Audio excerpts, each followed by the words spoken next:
Ceci est un livre audio autogénéré par Google.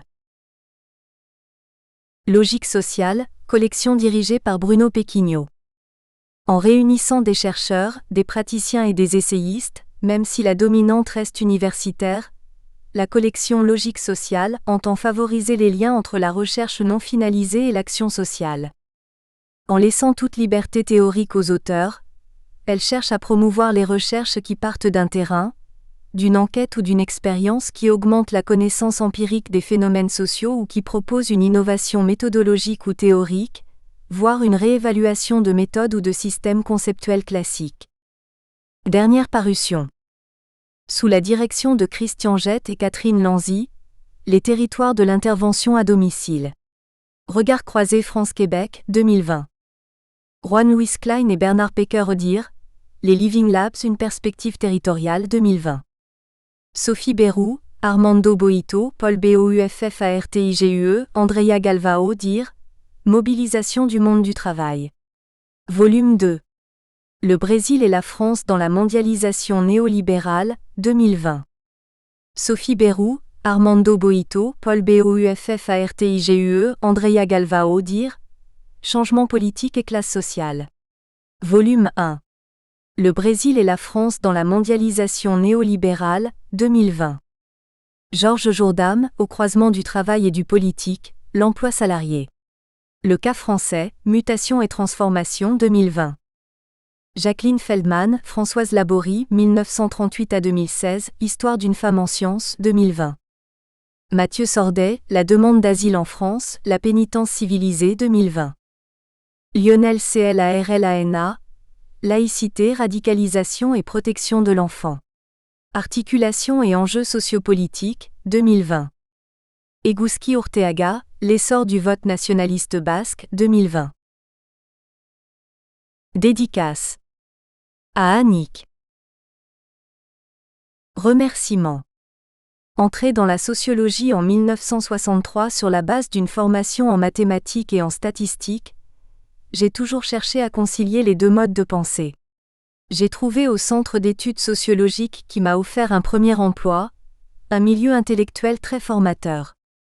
Je voudrais rendre hommage en particulier à Geoffre Dumazédier, Jean Stotzel, Pierre Naville, Raymond Boudon, Henri Mandra. J'ai fréquenté dans la même période le Centre de mathématiques sociales de l'École des hautes études, et c'est là que mon intérêt pour les structures d'ordre, les graphes a pu se développer. J'ai beaucoup appris de Georges Guilbault, Claude Berge, Pierre Rosenstiel. Marc Barbu a été pour moi un maître et un soutien constant, je veux lui rendre hommage tout spécialement. J'ai travaillé ensuite longtemps avec Claude Flamand. Avec lui qui disait « Dans la mesure où une théorie formelle permet de mieux rendre compte des faits observés que ne le ferait une autre théorie, le formalisme a sans doute raison, même s'il est intraduisible dans notre mode de pensée traditionnel. J'ai trouvé un écho à mon penchant pour le structuralisme qui a toujours été en filigrane dans mon travail sociologique. Dans ce livre qui est un essai de mise en forme des idées que j'ai retirées de mon expérience de recherche, le point de vue structuraliste est central. Il n'est guère à la mode en France. Je dois à Harrison White de m'avoir ouvert une voie vers les idées que j'exprime aujourd'hui dans ce livre. Il y est central, et sa pensée continue de me guider. Mes co-auteurs dans des ouvrages précédents, Michel Forcé et Yannick Femel m'ont aussi largement aidé à formuler mes idées. Je voudrais également citer ici mes collaborateurs qui m'ont fait confiance et m'ont accompagné pour former des équipes soudées, Jean Duplex et Pierre Vergès à Aix et dans l'expérience du LASMA, Pierre-Olivier Flavigny, Lise Mounier, Catherine Marie, Alexis Ferrand et tout particulièrement Marie-Odile Lebeau avec qui j'ai partagé mes meilleures expériences de recherche.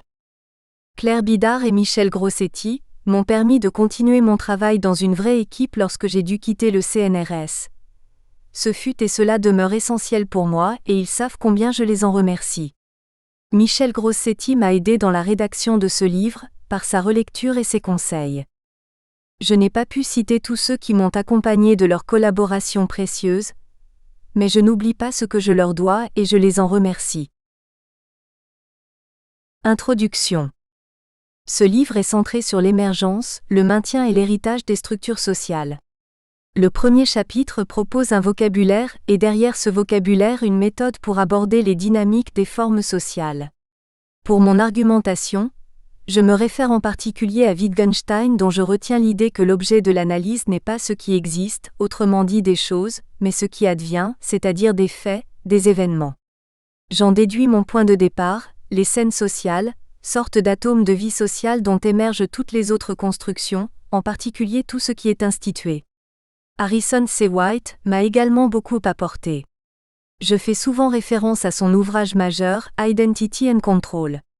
Sa vision de la sociologie est en effet entièrement dynamique, et par des efforts de contrôle que font les acteurs pour résister à l'incertitude résultant du chaos des interactions dans lesquelles ils sont plongés. Je définis 2 notions. 1. Les collectifs dotés d'un jeu de langage. Cette notion de jeu de langage est initialement empruntée à Wittgenstein. Elle définit un ensemble de comportements verbaux et non verbaux, ainsi que des ressources, au sens le plus général, que partagent des personnes qui se reconnaissent membres d'un collectif centré sur un ensemble d'activités. Ce terme de jeu de langage est repris par l'historien William Sewell dans un sens équivalent. 2. La deuxième notion est celle de dépendance corrélative. Elle désigne 2 classes d'acteurs, dites classes corrélatives, dont les rôles sont définis par leur interaction. Parents et enfants, enseignants et élèves, acteurs de justice et justiciables, médecins et patients, etc. Avec cette notion, je tente d'échapper à la tendance fréquente en sociologie de ne concevoir les rapports de classe que sous la forme de la domination. Ces 2 structures peuvent être instituées, c'est-à-dire fondées sur des jeux de langage explicites qui en assurent la résilience. Un chapitre est consacré aux questions d'émergence et de résilience. Par résilience, je désigne tout ce qui fait qu'une structure se pérennise et s'organise pour durer. Au centre de ce processus figure le principe de réémergence autopoïétique, qui consiste en un ensemble d'efforts visant à reconstituer les conditions de l'émergence initiale des phénomènes, ou de leur réémergence. L'héritage est également à mes yeux un mécanisme fondamental. Après avoir développé l'émergence et la résilience des formes sociales, j'aborde ce qui constitue le contexte des actions. Je fais intervenir là des échelles de temps. Les contextes de nos actions sont pour une grande part des institutions que nous trouvons à notre naissance, et auxquelles la socialisation nous habitue. Ce sont à la fois des ressources et des contraintes qui encadrent nos actions, la famille, l'école, les lois, les grandes institutions comme le système de santé, etc. J'argumente l'hypothèse que la coévolution de notre cerveau, dans les contextes physiques et sociaux qu'il a rencontrés au cours de l'histoire longue, a façonné les opérateurs cognitifs qui sont à la base de la pensée. Il y a au premier chef le langage, c'est en ce sens que j'interprète la phrase de Wittgenstein, « Les frontières de mon langage sont les frontières de mon monde ». C'est l'ensemble de ces opérateurs cognitifs qui guident nos actions. J'introduis l'idée que parmi nos opérateurs cognitifs, il existe ainsi des attracteurs qui, en fonction du contexte, peuvent induire des représentations et des comportements récurrents.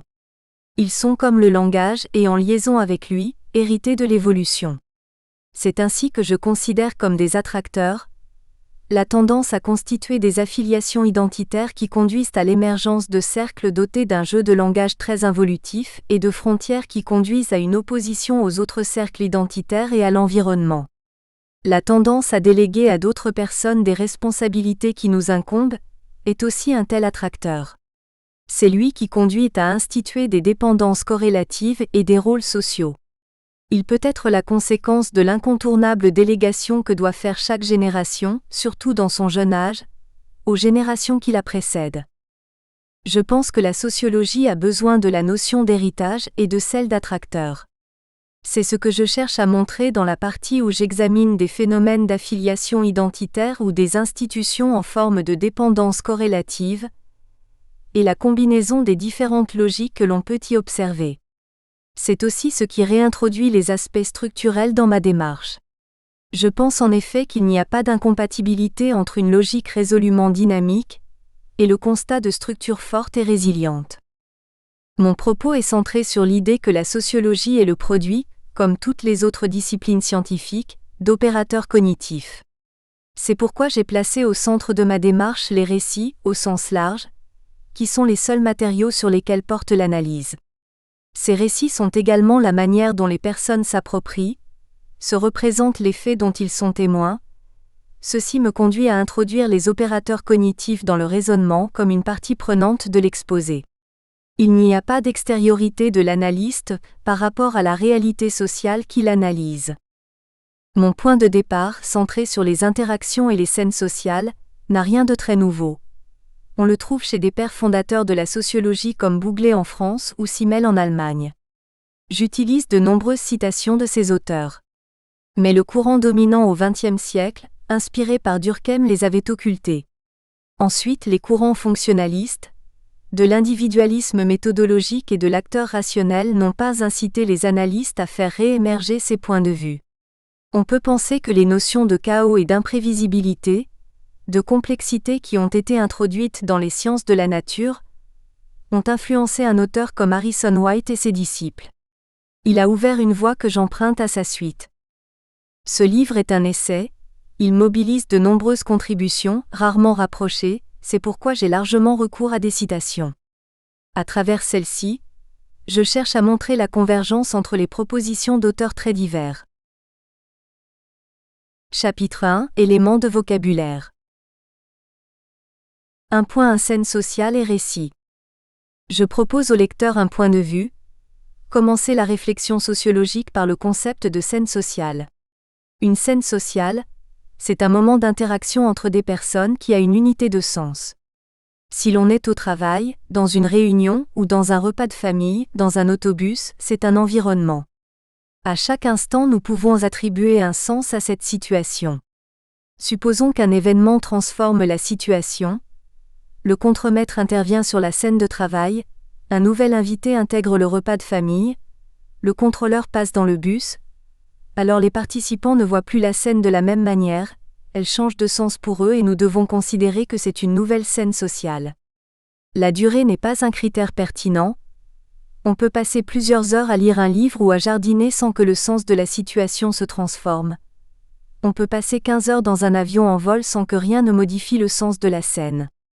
En revanche, une soirée dans une famille avec de jeunes enfants, le repas, le coucher, peut conduire à distinguer des scènes qui seront vécues de manière différente. Une scène sociale est donc un découpage qui est défini à partir de son sens par les personnes qui y participent.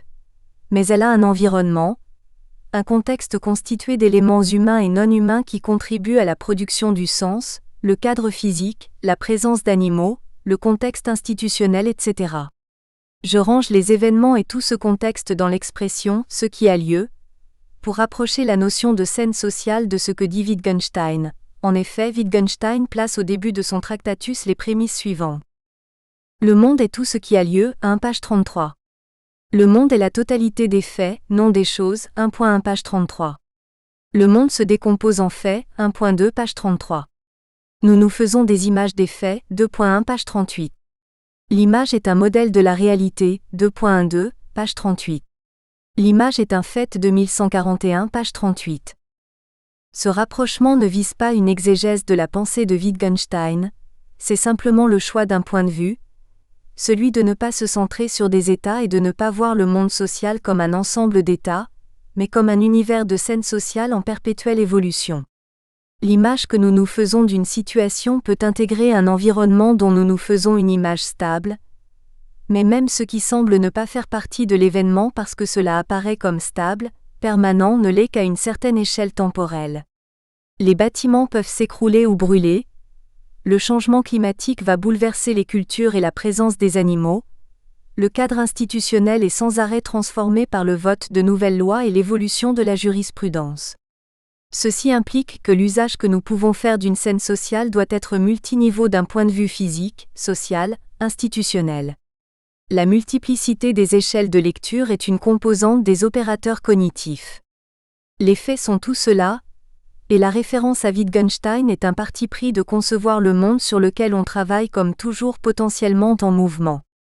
On peut sans doute aussi faire un parallèle entre l'image à laquelle il est fait allusion dans cette citation, et le récit émerge que j'appelle le sens attribué à la scène sociale. Sur quoi porte l'investigation sociologique ? Quel est son matériau ? C'est une première prise de conscience indispensable. Je ne parle pas ici de la pure spéculation intellectuelle sur les faits sociaux, mais de la sociologie à vocation scientifique, qui confronte ses hypothèses et ses conjectures aux faits concrets. Les sociologues n'ont pas un accès direct à tout ce que notre imaginaire peut rassembler sous les termes de société ou de social. Leur matériau est constitué de récits. Ces récits peuvent prendre des formes multiples, des textes, des actes notariés, des entretiens retranscrits ou non, des photographies ou des vidéos, des descriptions d'observations, des statistiques, des mails, des tweets et même de la musique. Les textes sont souvent utilisés. Ils représentent une forme particulièrement élaborée de récit. On peut même y inclure les romans. Balzac, Zola sont souvent considérés comme d'excellents témoins de la société de leur temps. Dans les entretiens ou le recueil d'informations ou de données statistiques, le plus souvent, on cherche cependant à minimiser le facteur interprétation par l'enquêteur. La discipline sociologique a mis au point des techniques d'entretien qui visent à minimiser l'interprétation entre ce qui est dit par la personne interrogée et ce qui est enregistré par l'enquêteur. L'expérience montre que ce souci est loin d'être sans intérêt, mais qu'il a cependant des limites. C'est un sujet récurrent en anthropologie que de savoir quelle est la place de l'enquêteur ou de l'observateur, et dans quelle mesure il peut se placer dans la position de l'observateur objectif, neutre, impartial. Aux situations d'entretien, on ajoute parfois un enregistrement vidéo. De même, l'analyste peut rechercher des matériaux de première main comme des films d'actualité, des photographies. Mais dans tous les cas, il y a un découpage de la réalité par l'observateur. Toute description est une reconstruction. C'est pourquoi je rassemble sous le terme de récit tous les matériaux sur lesquels on fait porter l'analyse sociologique. Les photographies ou les statistiques n'échappent pas plus à la prise en compte du contexte de leur création que les entretiens ou n'importe quelle autre forme de document. Au départ de toute analyse sociologique, il y a des récits et ces récits rendent compte de scènes sociales. Il n'y a pas d'autre réalité sociale en sociologie que ce qui est accessible à travers des récits. Ce qui précède est ainsi une traduction pour la pratique sociologique des propositions de Wittgenstein. J'ai lié les scènes sociales au sens que leur attribuent les participants ou les observateurs. La sémantique est un champ de recherche très actif, mais ce n'est pas mon propos. Je ne cherche pas à savoir comment les participants attribuent un sens à une scène verbale, ou comment ce sens émerge. Il me suffit de poser cette émergence et d'admettre qu'elle peut se traduire par la production d'un récit. Ce qui a lieu, ce sont les scènes sociales. Elles sont multiples, éphémères et toute personne en traverse un grand nombre en peu de temps, ce qui veut dire que toute personne participe sans arrêt à l'émergence de nouveaux récits, qu'ils soient partagés ou non. Certaines scènes ne produiront chez ces personnes que des émotions, des impressions et ne donneront pas naissance à un récit sous une forme accessible, mais d'autres vont générer des traces utilisables en particulier par les sociologues. Un point de scène sociale et scène verbale. Le linguiste Bernard Victory développe l'idée qu'une phrase est une scène verbale, c'est-à-dire que le sens de la phrase va être donné par le rassemblement des mots dans un contexte, beaucoup plus que par la logique grammaticale. Bernard Victory développe cette idée à partir, en particulier de réflexions sur la polysémie. On voit immédiatement en effet que dans les deux expressions un grand bâtiment et un grand vin, l'adjectif grand n'a pas le même sens et que la simple grammaire ne nous permet pas de le voir. L'hypothèse que nous proposons repose sur l'idée que l'activité de langage consiste à construire un espace cognitif d'un type bien particulier, un champ intersubjectif partagé par les interlocuteurs. Quand quelqu'un s'exprime, que ce soit pour raconter une histoire, donner une information, proférer un jugement, etc. Il fait surgir devant lui et ceux qui l'écoutent une scène dont chacun a conscience qu'elle s'offre à son regard en même temps qu'à celui des autres. Page 9. Cette vision holiste m'intéresse particulièrement, parce qu'elle reprend l'idée de scène et qu'elle s'articule tout à fait avec les récits sur lesquels nous travaillons, et aussi parce qu'elle s'associe à une construction dynamique du sens que je retrouve en particulier chez Harrison White. Le sens n'est pas le résultat d'un calcul effectué sur les mots par le cerveau suivant des règles immuables.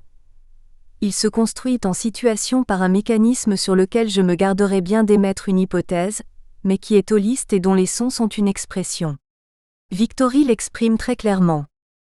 Il y a bien un calcul du sens des énoncés, mais ce calcul n'est pas du type logico-algébrique, partant du sens des unités pour aboutir au sens des énoncés. C'est l'interaction entre les unités présentes dans l'énoncé et les éléments de la situation d'énonciation qui conduit à stabiliser dans un même mouvement le sens des unités et le sens global de l'énoncé. Page 15. Par cette position, Victory se démarque de linguistes comme Chomsky qui mettent la grammaire en avant dans la construction du sens des phrases. 1.3 Classe de scène sociale. Il me semble qu'il n'est pas juste de concevoir le social comme un espace englobant, une sorte de boîte dans laquelle se dérouleraient les interactions. L'espace social est constitué de l'ensemble des faits que l'on constate, les scènes sociales, leurs enchaînements, les réseaux qu'elles constituent, les récits qui les rapportent. Les scènes sociales sont notre seul point de départ, tout découle d'elles, ce sont les faits dont parle Wittgenstein. William Sewell évoque la perspective full event, c'est en ce sens que j'interprète cette expression. S'il n'y a pas d'espace social englobant, il n'y a pas non plus de temps social englobant. Le temps social est celui de l'enchaînement des faits, de l'enchaînement des scènes sociales, il est local. On va certes retrouver une référence temporelle dans les récits, mais elle est locale. Si l'on cherche une unique matrice temporelle de référence, elle est nécessairement découplée des faits et des contextes. Elle est empruntée au temps universel auquel tout le monde se réfère, celui qui est rythmé par le mouvement des astres.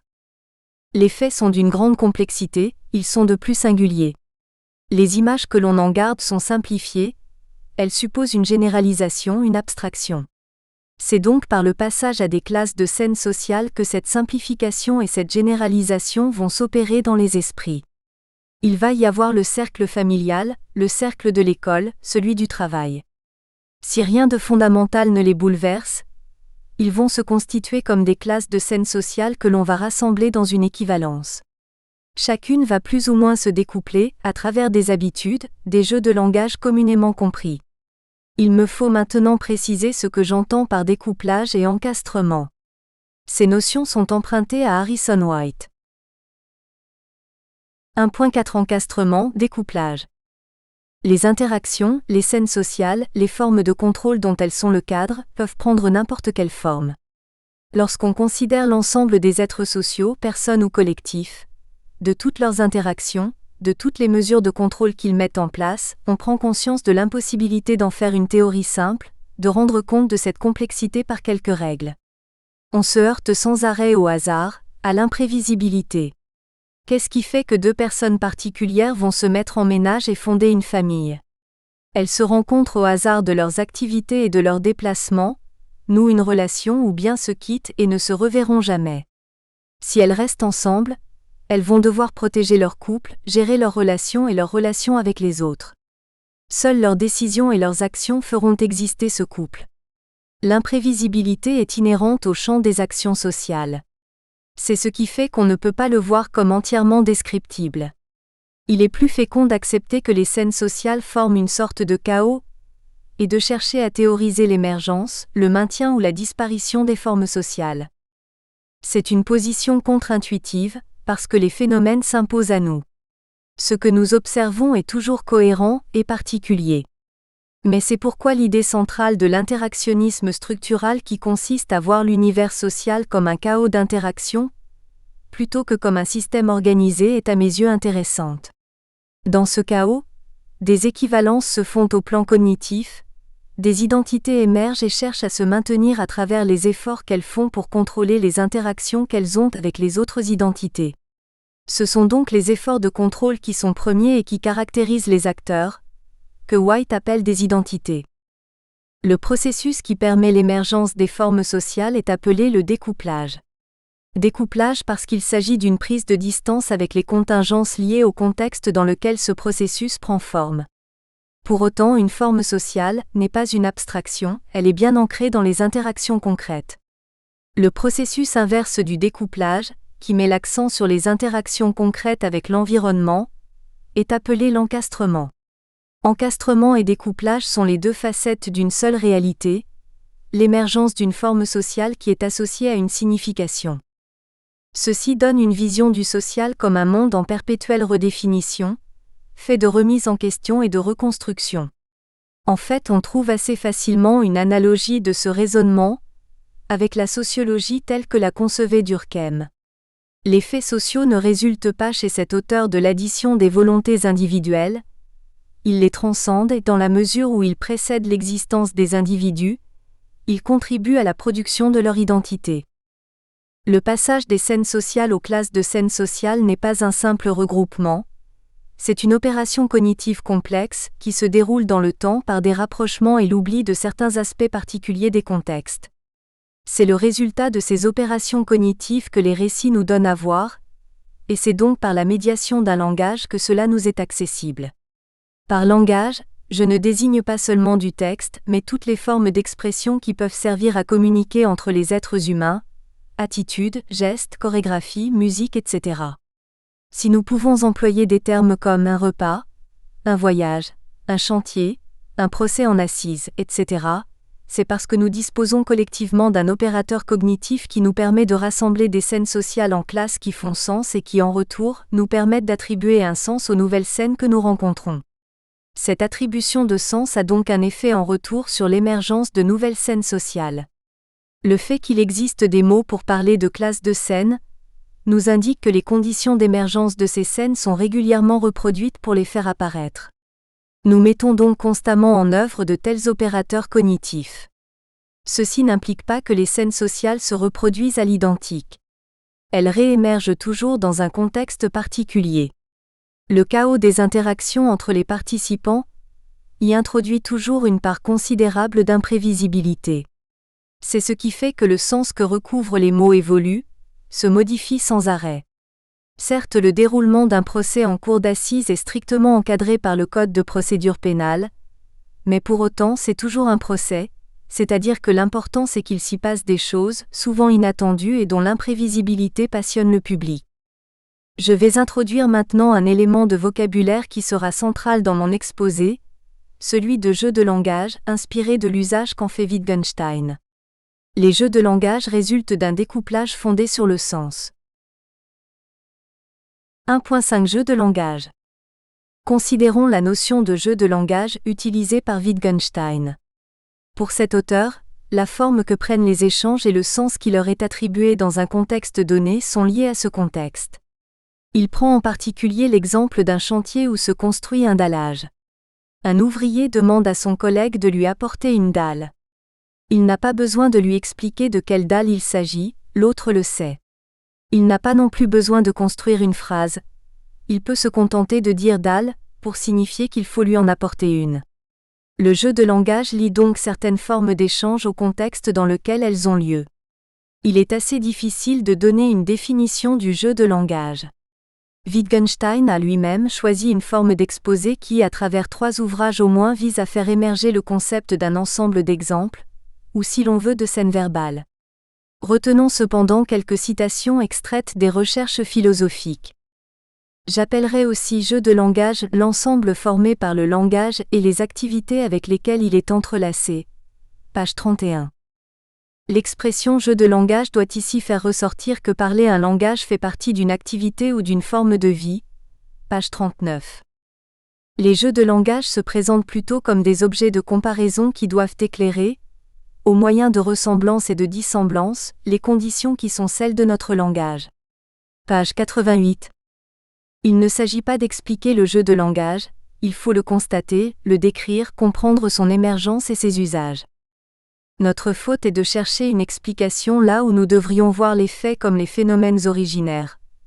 En d'autres termes, là où nous devrions dire que tel jeu de langage se joue, page 235.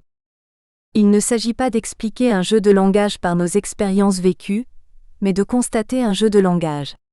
Page 235. Wittgenstein a pris cette même position à propos des rituels, dans un article où il critique l'approche de Fraser qui précisément cherche les significations des rituels. Je crois que l'entreprise même d'une explication est déjà un échec parce qu'on doit seulement rassembler correctement ce qu'on sait et ne rien ajouter, et la satisfaction qu'on s'efforce d'obtenir par l'explication se donne d'elle-même, page 14. L'explication, comparée à l'impression que fait sur nous ce qui est décrit, est trop incertaine. Toute explication est une hypothèse. On ne peut ici que décrire et dire, ainsi est la vie humaine. Page 15. J'ai pris ce même parti de lier le sens des scènes sociales à leur contexte. Constater l'existence de jeux de langage, c'est-à-dire de domaines sémantiques spécifiques à certains groupes et à certaines actions est donc le point de départ de l'analyse. Il ne s'agit pas de plaquer une grille de lecture sur les faits, mais au contraire de reconnaître les différences de pratique et d'échange et à partir de là, faire émerger un sens adapté à chaque jeu de langage. Le jeu de langage n'a pas de limite formelle, c'est ce qui le rend praticable et permet l'émergence d'une compréhension mutuelle. Les jeux de langage sont liés à des classes de scènes sociales. C'est également ce que dit Charles Tilly, 2000, à travers sa notion de social site que j'assimile à celle de scène sociale. La vie sociale se compose de transactions entre les sites sociaux, certains d'entre eux étant occupés par des personnes individuelles, mais la plupart d'entre eux étant occupés par des formes changeantes ou des groupes de personnes.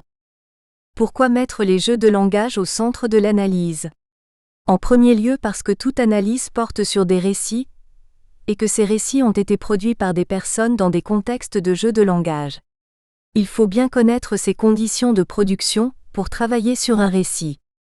Ensuite, il s'agit d'une définition du travail sociologique. Quand je dis qu'il ne peut consister à plaquer une grille de lecture toute faite sur les faits, mais au contraire de la déduire des mises en relation et des oppositions observables à travers les récits, c'est bien la méthode de travail elle-même qui est concernée. En troisième lieu, parce que les jeux de langage sont produits par l'esprit humain de telle sorte qu'ils permettent la communication et l'émergence d'un sens des actions, ils nous révèlent des invariants structurels du fonctionnement de cet esprit. Nous espérons que vous avez apprécié cet aperçu. Pour continuer à écouter ce livre audio sur Google Play Livres, utilisez le lien dans la description de la vidéo.